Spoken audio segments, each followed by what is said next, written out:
Imperative sentence. Imperative sentence में हम कैसे चेंज करते हैं, कैसे परिवर्तन करते हैं। इसमें हम order, request, ask, tell, warn, command, suggest, advice इन शब्दों का प्रयोग करते हैं रिपोर्टिंग वर्ब के भाव के अनुसार। इसमें हम कंजक्शन टू का प्रयोग करते हैं। अभी तक हम क्या कर रहे थे, एसआईटी में हमने दैट लगाया, इंट्रोगेटिव में जिसमें हेल्पिंग वर्ब आगे आती थी यानी सिंगल इंट्रोगेटिव, उसमें हम इफ या वेदर का प्रयोग करते थे, और जिसमें WH वर्ड आगे आता था उसमें हम लोग उसी WH वर्ड को यूज कर लेते थे। यहां पर हम कंजक्शन टू का प्रयोग करेंगे। He ordered me to go there। Imperative sentence में ऑब्जेक्ट हो या ना हो, ठीक है, लेकिन उसमें ऑब्जेक्ट अवश्य देना चाहिए। ठीक, अपनी तरफ से आप ऑब्जेक्ट दे दीजिए, जैसा कि मैंने यहाँ पे दिया हुआ है। ये ऑर्डर्ड मी, उसने मुझे आदेश दिया टू गो देयर, वहां जाओ। ठीक, यहाँ पर हम आस्क्ड भी लगा सकते हैं कि उसने मुझे जाने के लिए कहा, या टोल्ड का भी हम प्रयोग कर सकते हैं, क्योंकि जाने के लिए कहा गया है जो है। ठीक है, तो इसमें हम आस्क्ड, ऑर्डर्ड, अगर हम इसको मान रहे हैं कि आदेश है तो ठीक है, ऑर्डर का भी प्रयोग कर सकते हैं। बाकी आप आस्क या टोल्ड भी लगा सकते हैं। She said to me have a cup of tea, तो she told me to have a cup of tea, क्योंकि यहां पर भी कोई सलाह नहीं है, कोई आदेश नहीं है, कोई रिक्वेस्ट नहीं है, ये कहा गया है कि आप चाय लीजिए, तो उसने कहा। तो हमने यहां पर क्या किया बच्चों, रिपोर्टिंग वर्ब में सेड टू को told. The doctor said to him, doctor ने उससे कहा कि टेक मेडिसिन इन टाइम, दवा समय से ले। तो ये तो सजेशन है, एडवाइस है, डॉक्टर तुम्हें सलाह देगा, परामर्श देगा। तो the doctor advised him,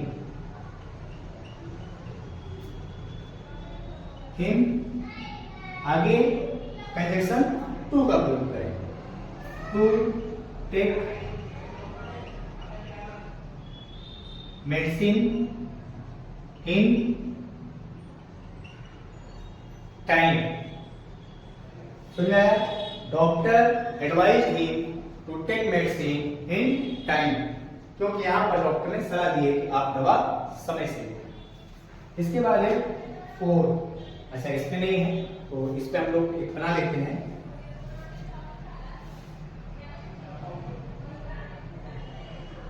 The officer said, "Fire at once." Officer ने कहा तुरंत गोली दागो। तो ऑफिसर ने क्या किया, कमांड किया। ठीक है, तो बच्चों जो भी ऑफिशियल ऑर्डर होते हैं, आदेश होते हैं, उनको हम कमांड में करते हैं। तो द ऑफिसर कमांडेड। अब यहां पर ऑब्जेक्ट नहीं, तो आप कह सकते हैं कि हिज मैन, उसने अपने आदमियों को आदेश दिया। ठीक है, और या तो आप कह सकते हैं यहां पर कि सोल्जर्स जो है, सैनिकों को, सिपाहियों को आदेश दिया कि आप तुरंत गोली दागिए, तो हिज मैन लगाते हैं। His men to fire at once, उसने अपने आदमियों को आदेश दिया कि तुरंत गोली फायर करो। He said to me, do come tomorrow, उसने कहा कि आप कल आइए और जरूर आइए। देखो बच्चों, जहां पर ये जो डू है, ये डू जहां पर मेन वर्ब का काम करेगा। ठीक है, तो जहां पर ये मेन वर्ब का काम करेगा वहां पर तो ये चेंज होगा। लेकिन जहां पर ये मेन वर्ब का काम नहीं करेगा, वाक्य को जोरदार बनाने के लिए इसका यूज किया गया हो, यानी एम्फेटिक सेंटेंस जिसे कहते हैं, यानी जोरदार कथन वाले वाक्य जो है वहां पे को एक्स्ट्रा डाल दिया गया हो, क्योंकि कम है तो मेन वर्ब है यहाँ पर। तो ऐसे वाक्यों हम क्या करते हैं कि डू को हटा देते हैं। वहां पर ऐसे वाक्यों को आप डू को ना यूज करें, डू को हटा दें, क्योंकि कह रहा है डू कम टुमारो, कल आपको आना है, पक्का आना है, ठीक है। तो इसलिए जो है ऐसे वाक्य में आप क्या करें कि डू को हटा दें। लेकिन जहां पर डू मेन वर्ब का काम करे, मेन वर्ब का, वहां पे आप डू को नहीं हटा सकते। आइए, तो he asked me to come the next day, तुम्हारे को द नेक्स्ट डे हो जाता है, ठीक है। ही आस्क्ड मी, उसने मुझसे कहा कि कल आप जरूर आना। ही सेड टू हर, उसने उससे कहा। तो ही टोल्ड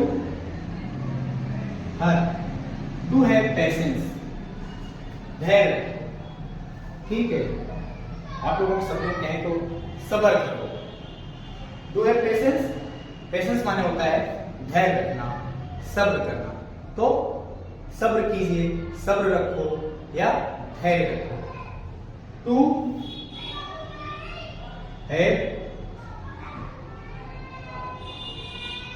पेशेंस, यहां से तो डू हट जाएगा, ठीक है, क्योंकि है पेशेंस मेन वर्ब है यहाँ, लेकिन डू यहाँ पर एम्फेटिक बनाने के लिए लगाया गया।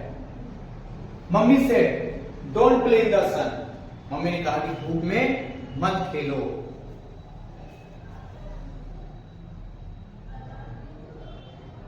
मम्मी, ठीक है, तो हम यहाँ पर एडवाइस सजेस्टेड भी कर सकते हैं, आस्क्ड भी लगा सकते हैं, टोल्ड भी लगा सकते हैं। मम्मी ने धूप में खेलने के लिए मना किया ना, तो ठीक, तो आस्क्ड या टोल्ड, ठीक। अब ऐसे वाक्य आ जाए डोंट, वहां से आप डू को हटाइए और जो अभी तक हम कंजक्शन टू से प्रयोग कर रहे थे उसके पहले नॉट लगा दीजिए। तो नॉट, और मैंने ये भी कहा कि इसमें ऑब्जेक्ट हो या ना हो, ऑब्जेक्ट को जरूर दें, तो यहाँ पर ऑब्जेक्ट अपनी तरफ से दे दें। हर चाइल्ड, अपने बच्चों को धूप में खेलने से मना किया। Not to play in the sun, ये धूप में मत खेलो। इसके अलावा जैसे नॉट है बच्चों, तो अगर हमें नॉट नहीं लगाना है, ठीक है, तो धूप में खेलने से मना किया, उसके लिए एक शब्द आता है फॉरबिड, उसकी सेकंड फॉर्म यहाँ लगेगी फॉरबिड, यानी खेलने से मना किया। तो अगर हम फॉरबिड का यूज कर रहे हैं तो नॉट का यूज नहीं करेंगे। ये मैं आपको यहां लिख दे रहा हूं नंबर 7 डाल करके, ठीक। Mummy forbid her child to play in the sun, mummy ने धूप में खेलने से फॉरबिड मना किया, इसलिए यहां पर नॉट नहीं आया, क्योंकि मना करना, ठीक है।